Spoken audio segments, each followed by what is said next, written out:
This is our house model Beatriz. She loves the length through the top but dislikes the length through the sides and the back. I'm going to show you a salon friendly approach on how to remove this length.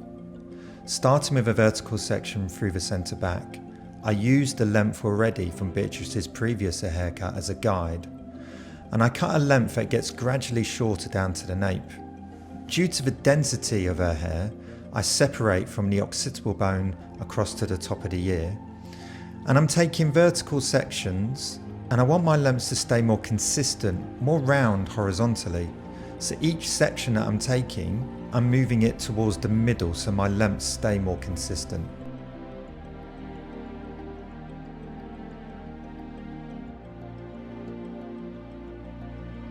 Once I've cut the hair underneath the occipital bone, I move to the length above the occipital bone. And what I'm doing is I'm taking a parallel section to that initial first vertical section, and I'm using the same movement of sections as I did on the underneath.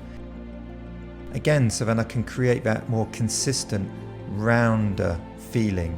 And what this is going to do is going to remove a lot more length and weight, especially behind the ear.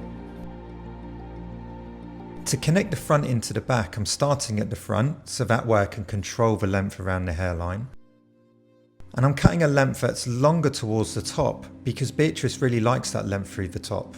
And what I'm doing, each new section is being directed backwards towards the previous, so that way my lengths increase. Now you can see my section, I go from the front into the back, and because Beatriz wants to keep that length, you can just see here that I'm removing the length at the very front hairline and I'm disconnecting it, and I'm continuing to follow that guide.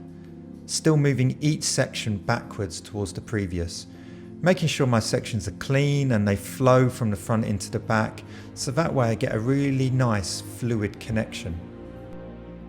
And you can see I'm just working up towards the top of the head, working as clean as I can, and continuing to direct that hair vertically below its base and horizontally more out from its base. So again, I'm keeping that more rounder fluid feeling in the front.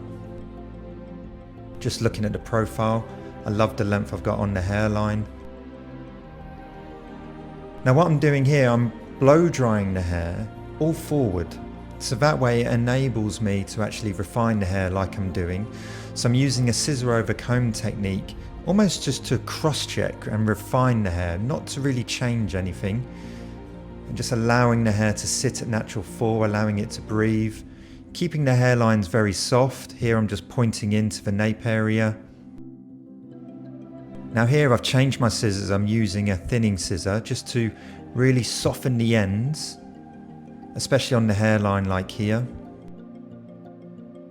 Now what I want to do, I want to remove a little bit more weight, so I'm actually going to put the thinning scissors behind the comb, so that way I'm taking more weight out at the root area. And visually just checking the hair. Now going back to my normal scissors and just pointing into the root again to remove more weight, not length, because she wants to maintain that length. And here I've just dampened the hair down and I'm using the Allilon ceramic vest brush, and I'm just getting some lift and moving the hair away from Beatriz's face and styling the hair backwards. She likes that more quiff feeling. And here's the finished look. We're going to say like, subscribe. Like, Share, comment and subscribe.